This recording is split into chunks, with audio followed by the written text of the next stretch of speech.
بسم اللہ الرحمن الرحیم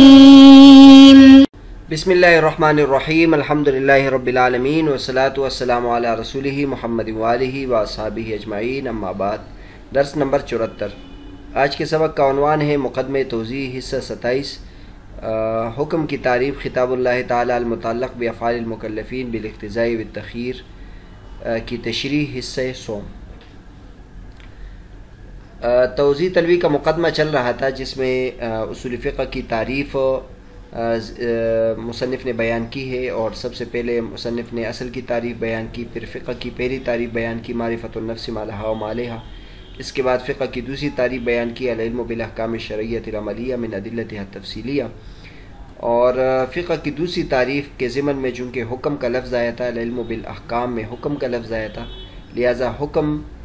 کی تعریف بھی مصنف نے بیان کی،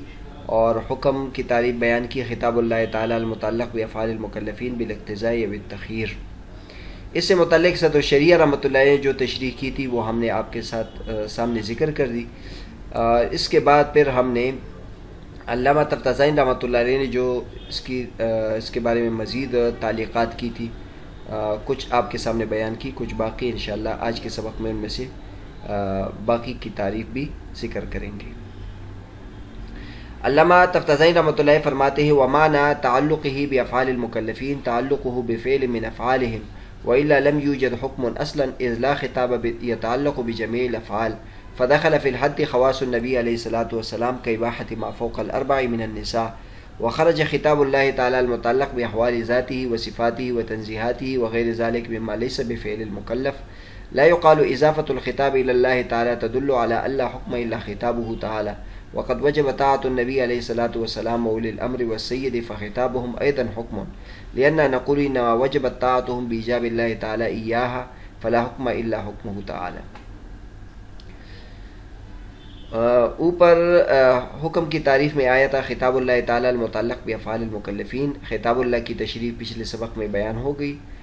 اس سبق میں علامہ تفتازانی رحمۃ اللہ المتعلق بافعال المکلفین کے بارے میں بتاتے ہیں۔ فرماتے ہیں ومعنى تعلقه بافعال المکلفین، اللہ تبارک و تعالیٰ کے خطاب کا مکلفین کے افعال کے ساتھ تعلق کا مطلب یہ ہے کہ ان کے افعال میں سے کسی ایک فعل کے ساتھ اس کا تعلق ہو، ورنہ ایسا تو کوئی حکم موجود نہیں ہے جو تمام افعال کے ساتھ متعلق ہو۔ اضلاع خطابہ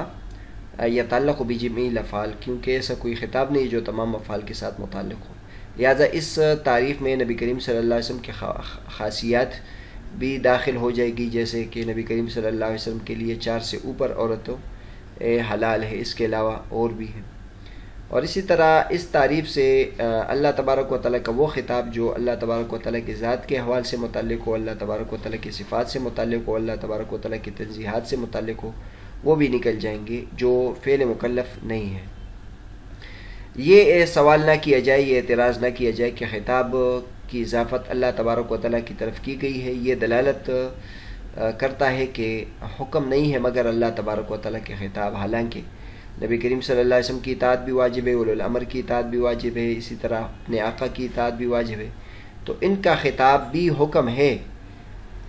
تو اس کا جواب ہم یہ دیتے ہیں کہ ان کی جو اطاعت واجب ہے یہ اللہ تبارک و تعالیٰ کے واجب کرنے کی وجہ سے ہے، اور لہٰذا حکم نہیں ہوا مگر اللہ تبارک و تعالیٰ کا حکم۔ تو بہرحال سب سے پہلے علامہ تفتازانی رحمۃ اللہ نے ایک اشکال کا جواب دیا۔ اشکال یہ ہوتا ہے کہ آپ نے کہا ہے خطاب اللہ تعالی المتعلق بافعال المکلفین، حکم اس کو کہتے ہیں جو اللہ تبارک و تعالی جو مکلفین کے افعال کے ساتھ متعلق ہو، تو یہاں افعال بھی جمع ہے، مکلفین بھی جمع ہے، تو اس کا مطلب یہ ہوا کہ حکم اس کو کہتے ہیں جو تمام مکلفین کے تمام افعال سے متعلق ہو۔ تو اگر یہ مراد لے لے تو اس طرح تو کوئی حکم نہیں ہے کہ جو تمام مکلفین کے افعال سے متعلق ہو اور تمام مکلفین کے بھی تمام افعال سے متعلق ہو۔ ظاہر ہے اللہ تبارک و تعالیٰ کا جو حکم ہوتا ہے وہ مکلفین میں سے کسی ایک فعل سے متعلق ہوتا ہے، جیسے نماز ہے وہ مکلفین کے تمام مکلفین کے کسی ایک فعل یعنی نماز سے متعلق ہے، اس طرح حج والا صرف حج سے متعلق ہوتا ہے، اور پھر تمام مکلفین میں سے ہر فرد کو جدا جدا حکم بھی ہوتا ہے۔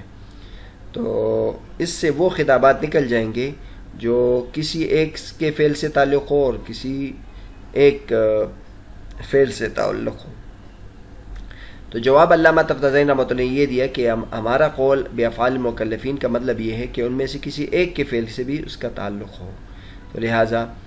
یہ تعریف جامع بن جائے گی اور دخول غیر اپنے افراد اس سے خارج نہیں ہوں گے۔ تو فرماتے ہیں کہ افعال مکلفین کی سے تعلق کا مطلب یہ ہے کہ ان میں سے کسی ایک کے فعل کے ساتھ اس کا تعلق ہو، ورنہ اس طرح تو کوئی حکم موجود نہیں ہے اور کہ تمام افعال سے اس کا تعلق ہو۔ لہٰذا ہم دیکھتے ہیں نبی کریم صلی اللہ علیہ وسلم بعض ایسے احکامات ہیں جو صرف نبی کریم صلی اللہ علیہ وسلم کے ساتھ خاص ہیں اور وہ دیگر مکلفین کے ساتھ اس کا تعلق نہیں ہے، جیسے مثلا نبی کریم صلی اللہ علیہ وسلم کے لیے 4 سے زیادہ شادی کرنے کی اجازت تھی، اور اسی طرح بغیر مہر کے نکاح کرنے کی اجازت تھی۔ اس کے علاوہ نبی کریم صلی اللہ علیہ وسلم کے لیے بہت زیادہ اختیارات اور خصوصیات ہیں۔ تو جواب یہ ہو گیا کہ ہم نے یہاں جمع کو جمع کی طرف مضاف کیا تو اس میں مفرد کی طرف اضافت شمار ہو جائے گی، مطلب یہ ہے کہ مکلف میں سے کسی ایک فعل کے ساتھ بھی اس کا تعلق ہو تو یہ حکم ہوگا۔ دوسرے نمبر پر بتاتے ہیں علامہ تفتازانی رحمۃ اللہ علیہ کہ اس قید کی وجہ سے کا فائدہ کیا ہوگا، تو اس قید کا فائدہ یہ ہوگا کہ اس سے اللہ تبارک و تعالیٰ کے وہ خطابات نکل جائیں گے جو اللہ تبارک و تعالیٰ کے ذات سے متعلق ہے، اللہ تبارک و تعالیٰ کی صفات سے متعلق ہے اور اللہ تبارک و تعالیٰ کی تنزیہات سے متعلق ہے۔ اللہ تبارک و تعالیٰ کی جو صفات ہیں ان میں سے بعض تو ایجابی صفت ہے، جیسے قدرت، علم، سمع، بصر، یہ اللہ تبارک و تعالیٰ کے لیے ثابت ہے۔ اس طرح اللہ تبارک و تعالیٰ کے لیے بعض ایسے صفات بھی ہے جو تنزیہات ہیں، مطلب اللہ تبارک و تعالیٰ ظالم نہیں ہے، اللہ تبارک و تعالیٰ عاجز نہیں ہے، اللہ تبارک و تعالیٰ محتاج نہیں ہے۔ تو یہ سب قرآن و حدیث کے وہ ارشادات اور وہ خطابات جو اس سے متعلق ہے وہ احکام سے نکل جائیں گے، کیونکہ وہ فعل مکلف کا فعل نہیں ہے۔ یہ دوسری بات ہوئی۔ تیسرے نمبر پر ایک اعتراض ہوتا ہے، اعتراض یہ ہوتا ہے کہ آپ نے حکم کی تعریف یہ کی کہ خطاب اللہ تعالی، تو حکم وہی ہوگا جو صرف اللہ تبارک و تعالیٰ کا خطاب ہوگا، حالانکہ نبی کریم صلی اللہ علیہ وسلم کی اطاعت بھی واجب ہے، اولی الامر کی اطاعت بھی واجب ہے، اپنے آقا کی اطاعت بھی واجب ہے، اور ہر آدمی جہاں بھی اس کا جو بڑا ہوتا ہے اصولی طور پر، ضابطے کے طور پر، تو اس کی اطاعت اس پر لازم ہوتی ہے۔ تو آپ نے تو خطاب اللہ کہہ کے حکم کی تعریف سے ان سب کو خارج کر دیا، حالانکہ ان کو حکم کہتے ہیں۔ تو اس کا جواب علامہ تفتازانی رحمۃ اللہ علیہ نے یہ دیا ہے کہ ان کا جو حکم واجب ہے یہ بھی اللہ تبارک و تعالیٰ کے کہنے پر واجب ہے، تو در حقیقت ہم ان کے حکم کو جو واجب کہتے ہیں اور اس کو خطاب اللہ کہتے ہیں، تو اس وجہ سے کہ یہ بھی اللہ تبارک و تعالیٰ کا حکم ہے، اور ظاہر ہے جو کسی کے اطاعت میں ہو اور کسی کے زیر نگرانی ہو تو اور اس کو جو کام سپرد کیا گیا ہو تو ہمارے لیے اس کا ماننا اس طرح ہے جیسے اللہ تبارک و تعالیٰ کا ماننا ہے۔ تو اللہ کے نبی کی اطاعت اس لیے ضروری ہے کہ اللہ تبارک و تعالیٰ نے کہا اطیعوا اللہ اور واطیعوا الرسول، اور اولی الامر کی اطاعت بھی اس وجہ سے واجب ہے کہ اللہ تبارک و تعالیٰ نے فرمایا اطیعوا اللہ واطیعوا الرسول واولی الامر منکم۔ اولی الامر میں پھر دونوں شامل ہیں، چاہے وہ حکومتی طور پر سیاسی طور پر بڑے ہوں اور یا وہ علمی طور پر بڑے ہوں، فقہی طور پر بڑے ہوں، تو ان کی اطاعت، فقہا کی اطاعت بھی واجب ہے، اور اسی طرح مجتہدین کی اطاعت بھی واجب ہے، اور جو اولی الامر ہے سیاسی طور پر ان کے قانون کی اتباع بھی ضروری ہے۔ اور اس طرح جو سید ہے، دکان میں جو مالک ہے، اسی طرح جو ادارے میں بڑے ہیں، تو ان کی بات بھی اس لیے لازم ہے کہ اللہ تبارک و تعالیٰ نے کہا ہے کہ معاہدے کی اور عہد کی فرما برداری کرے، اور چونکہ اس کے ساتھ ہم نے عہد کیا ہے لہٰذا اس کی فرما برداری ہم پر لازم ہوتی ہے۔ تو اس کا جواب یہ ہے کہ انما وجبت طاعتهم بإيجاب اللہ تعالی ایاها فلا حکم الا حکمہ تعالی۔ تو قرآن مجید میں بھی اللہ تبارک و تعالیٰ فرماتے ہیں ان الحکم الا للہ، اصل فیصلہ اللہ تبارک و تعالیٰ کا ہوتا ہے، اور نبی کریم صلی اللہ علیہ وسلم کی اطاعت جو واجب ہے وہ تو اس وجہ سے کہ وہ وما ينطق عن الهوى ان هو الا وحی یوحى، وہ اپنی بات نہیں کرتے بلکہ اللہ تبارک و تعالیٰ کی بات کرتے ہیں۔ اور اس طرح ماں باپ کی اطاعت بھی اس لیے واجب ہے کہ وہ اللہ نے فرمایا ہے اور اللہ کے رسول نے فرمایا کہ ان کی اطاعت کریں۔ باقی یہ بھی ذہن میں رہے کہ وہاں فرماتے ہیں کہ جب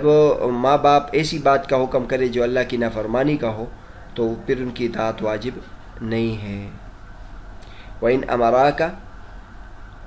أَن تُشْرِكَ بِي مَا لَيْسَ لَكَ بِهِ عِلْمٌ فَلَا تُطِعْهُمَا۔ تو اس سے معلوم ہوتا ہے کہ ماں باپ کی اطاعت بھی ان امور میں ہے جن میں اللہ تبارک و تعالیٰ کی نافرمانی نہ ہو۔ جن امور میں اللہ تبارک و تعالیٰ کی نافرمانی نہیں ہوتی تو یہ اللہ تبارک و تعالیٰ نے فرمایا کہ ان کی اطاعت کرو، اس لیے ہم اس کی اطاعت کرتے ہیں۔ تو بہرحال آج کے سبق میں حکم کی تعریف،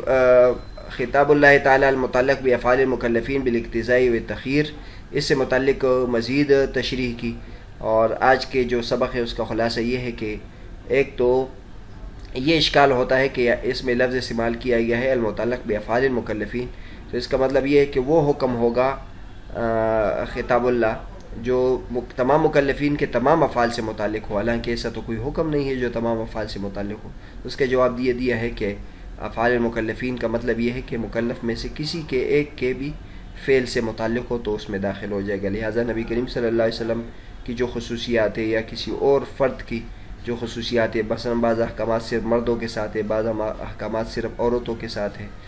اور بعض احکامات صرف بچوں کے لیے، بعض احکامات صرف مجنون کے لیے ہے، بعض احکامات اس طرح بہت سارے شریعت کے احکامات ہیں جو کسی فرد کے ساتھ متعلق ہے اور کسی فرد کے ساتھ متعلق نہیں ہے، تو یہ سب اس میں داخل ہو جائیں گے۔ دوسرے نمبر پر یہ بتایا کہ حکم کی تعریف میں ہم نے خطاب اللہ تعالیٰ المتعلق بافعال المکلفین کہا، تو اس سے وہ احکامات نکل جائیں گے جو وہ خطابات نکل جائیں گے جو مکلفین کے افعال سے متعلق نہ ہوں بلکہ ان کے نظریات سے متعلق ہو یا ایمان سے متعلق ہو یا اللہ تبارک و تعالیٰ کی ذات سے متعلق ہو، صفات سے متعلق ہو، اس سے نکل جائیں گے، وہ حکم کی تعریف میں نہیں آئیں گے۔ اور تیسرے نمبر پر یہ اشکال تھا کہ آپ نے حکم کی تعریف میں خطاب اللہ کہا، حالانکہ اللہ تبارک و تعالیٰ کے علاوہ کے جو خطابات ہیں جیسے نبی کریم صلی اللہ علیہ وسلم کے خطابات اور اسی طرح مجتہدین کے اجتہادات، اولی الامر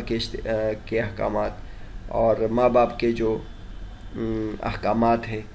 اور اسی طرح سید اور آقا اور اپنے بڑے کے جو احکامات ہیں وہ بھی تو واجب ہے شریعت اور وہ حکم ہے۔ تو اس کا جواب یہ دیا ہے کہ یہاں خطاب اللہ کا لفظ کا ہے، خطاب اللہ میں وہ بھی آ گئے، کیونکہ اگرچہ وہ براہ راست اللہ تبارک و تعالیٰ کا خطاب نہیں ہوتا لیکن چونکہ وہ اللہ کا خطاب ہوتا ہے ان کو، اور وہ اللہ تبارک و تعالیٰ کے خطاب ہمیں بتاتے ہیں اور اللہ تبارک و تعالیٰ نے ان کی اطاعت ہم پر واجب کی ہے، لہٰذا یہ در حقیقت اللہ تبارک و تعالیٰ کی اطاعت ہے۔